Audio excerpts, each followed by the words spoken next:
Train से हम जा रहे थे कसारा टू थाने, तो कसा मुंब्रा और कलवा के बीच में यहाँ पे सामने से एक्सप्रेस आ रही थी मुंबई से, और दोनों टकरा गई ट्रेन या क्या हुआ कुछ समझ में नहीं आया, बट जो भी था बहुत जोर से घसीट लिया हम लोग को। ते काय कळालंच नाही, समोरून एक्सप्रेस आली होती, इकडनं लोकल चालली होती, बट बाय डिफॉल्ट जो टर्निंग आहे ना त्याला ना समोरचा स्पीड कमी असते ना मागच्यांची स्पीड कमी असते, सेम लेवलला स्पीड जाते. तर हा पण प्रेशर ह्या म्हणजे ह्या लोकांचा पण टर्निंग ह्या साईडला आलता आणि आमच्या ट्रेनचा टर्निंग पण ह्या साईडला, क्रॅशच झाली असं बाय डिफॉल्ट, नथिंग एल्सेस.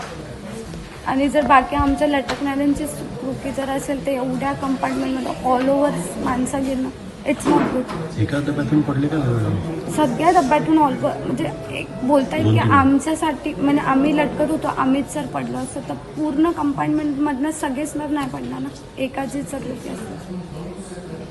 किती 3 ते 4 जण प्लॅटफॉर्मवरती ऑलरेडी होते. आय डोंट नो की मी कुठे होते.